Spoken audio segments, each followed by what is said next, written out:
I'm Steven. And I'm Kevin. In today's episode of the Steven and Kevin Show, We're going to talk about why and how to build business rapport.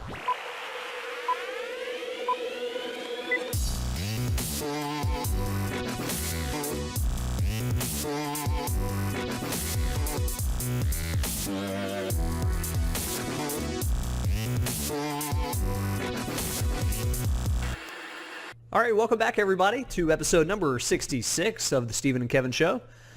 Today there is an interesting topic around building rapport. We're going to talk about how to shift gears away from just all personal things. How's the family? You're watching the Panthers this year, and into more of a business dialogue, a little bit of a soft sell. Yeah, this is basically leading up to maybe a harder sell at some point, but it's like, how do you go from talking about just general things to talking about things that are more business centric, and people start seeing you as a smart business professional? Yeah, and Kevin, correct me if I'm wrong, but this seems like one of the types of things you might find in like our Oxley Learning Center. Oh, that's a really, really amazing segue. I wasn't expecting that.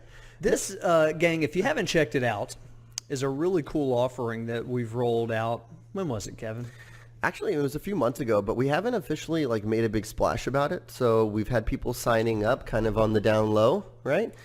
And it's always a good marketing plan, right? On the down low. Well, it's but it's really starting to pick up some steam, and here's why. It's got a lot of deep dive courses in there. Traditionally, we record a lot of webinars, deeper dives than our Steven and Kevin Show. These are, for example, 4-part series on LinkedIn social selling, or a 4-part series on how to work more effectively with accountants or how to run events. I mean, boatloads of topics that we've covered. And all of these things have been cataloged, recorded, and made available on demand as part of the Oxley Learning Center. Now, how much is something like this, Kevin? Wow, I would think, probably $1,000 a month? No, Kevin, $99 a month for this, for a lot of our best ideas. Now, you don't get the hand-holding of a personal coach, but you get a lot of the good ideas that you can run with for you and your team. So check it out, Course Library. It is a steal at $99 a month. Yeah, make sure you sign up before we raise the price, right? Yeah, I like it. Anyway, all right, let's get into today's topic, and that is how to build business rapport with someone. And again, this is like we think about this in terms of socially prospecting. You know people in your community, right? You might want to put them into your pipeline. You feel like there's business potential. How do you get to that point where you actually request a business conversation? And if you think about it sequentially, and I know life is not sequential, but if you think about it in this way, you think, well, I'll build rapport with them. They like, trust, respect me. Next, I start building more of a business rapport with them, which we start having conversations around business-related topics. Then I get to the point where I might actually try to redirect a conversation or request more of a business meeting about their personal financial situation. So how do you talk business without talking about your business? That's what today's topic is about. Yeah, and you might look at this and say, gosh, guys, are you just like micro-dissecting this process a little too much? Well, there's a reason for it, because so many people in sales in general, not just financial advisors, are so leery of selling in social circles because there's a lot at stake. If you blow it, you not only lose a business opportunity, but you could alienate yourself from your friends and others you're close with. So you want to play this right. Now, the question is not whether or not you should socially prospect. We think everybody should. There's enough success stories out there showcasing huge numbers of new clients from mastering this skill, from people who aren't, the pariah of their social circles. They're still very much a part of it. Right. So there's a right and wrong way to do it. Now, where I think Kevin came up with this concept, and I think it's a really good one, because it oftentimes bridges the gap between the personal you and the professional you. And so think about it in this way. If Kevin and I knew each other socially, and I'm a financial advisor, if I out of the blue at some point ask him if he wants to do some business with me, and heretofore we have never once talked anything about my business, his business, like there's no... What's going on in the business world. Yeah, it's just right? All of a sudden, social wine-drinking Steven is like, hey, Kevin, we need to do business together. And he's like, remind me what business you're in. Yeah, you're coming from left field, and I might feel more uncomfortable, as opposed to if you and I have had conversations about a lot of business topics, and then you naturally segue into a business meeting with me. Yeah, and the whole goal here is that, you ease the transition into the business you, and also that you showcase that you're a learner, you're smart, you're on top of current events. I think that's probably the number one thing you're doing here. Yeah, and that's not coming across as, you're not showcasing your smarts by explaining all the nuances of the new tax law to somebody in a social conversation. you're showcasing your smarts by asking educated questions. That's a really good point, because you could bore someone real quick. It tends to backfire. If you take this advice and all of a sudden you just start talking to people about business and you go off on these long-winded explanations, then you're using it the wrong way. But if you ask really intelligent questions around business-related topics that don't come across as off-putting or too aggressive, that's when you're using this correctly. Yeah, you don't want to be the person that comes around there like, oh, here comes Kevin. He's going to give us another TED Talk here. Yeah, well, exactly. All right. So we broke these down into different types of questions you can ask based on categories. The first one we have is current events. We're going to offer up a few questions that you might throw out. But what you're trying to do here is look at the headlines, right? What's in the news? And one, make sure you're educated on that topic. And then two, throw out a question to a social contact about that topic.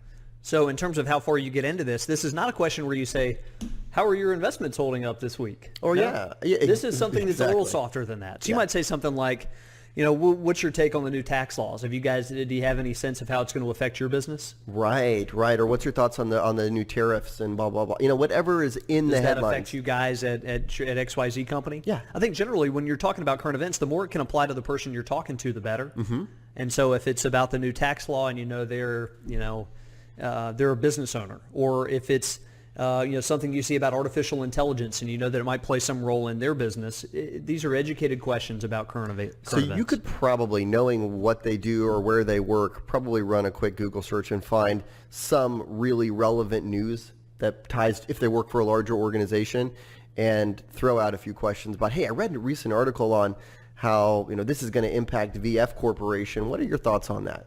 And now you come across as someone who is really knowledgeable and on top of it. Yeah, exactly right.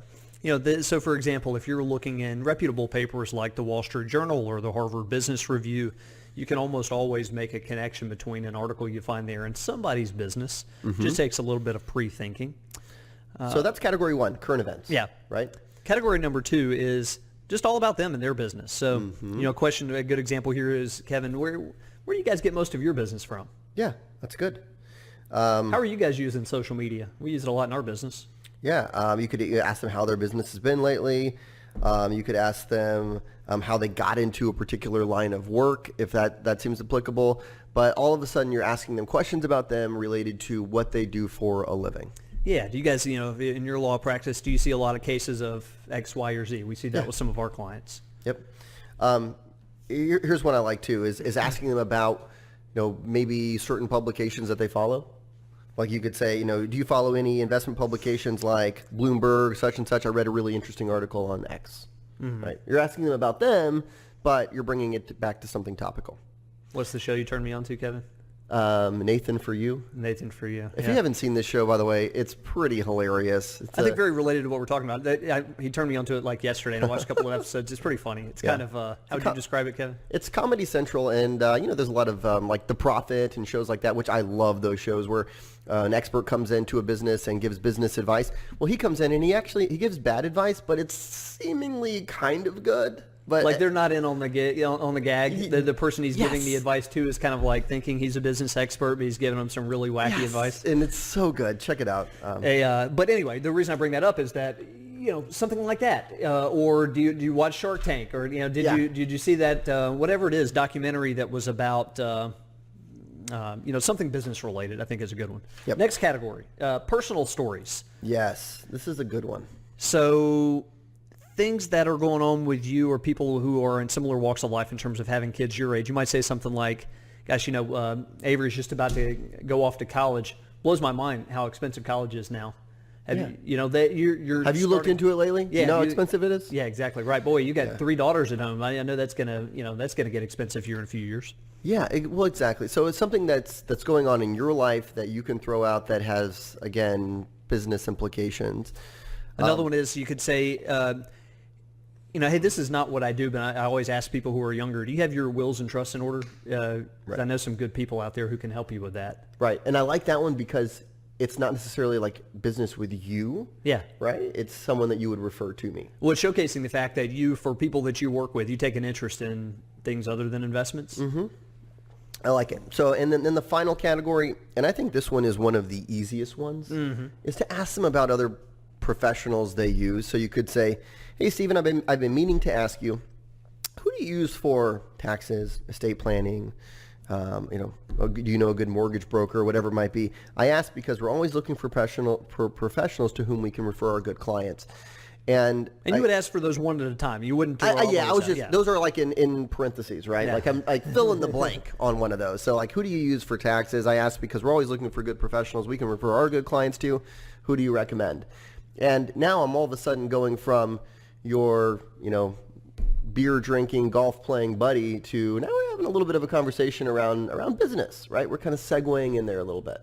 Yeah, exactly right. If you think about a lot of the recommendations that we make, they're around getting more personal, getting more social with clients, COIs, prospective clients. And the risk with that approach is if you overplay it and they never see the business side of you, you're party boy Kevin. Right. You're not upstanding professional. I don't want to know. I don't want to know what party boy Kevin looks like. If you've ever seen Kevin at a party, you know what I mean. Party boy Kevin. No, but you want to be seen in a business light. So as you think about this, how do you apply this? Think about it this week. Who are you going to see this week that you know really well socially or somewhat well socially that you'd like to know a little bit better from a business context? Do a little bit of research on their company. Do a little bit of research on a current event that might apply to them. And just come in with one question that might broaden the scope of that relationship. Love it. You'll be one step closer to asking for the order. Hey, by the way, subscribe, right? If you're watching this on YouTube, make sure you subscribe. If you're listening on the podcast, make sure you subscribe. Thanks for joining, everybody. Catch you soon.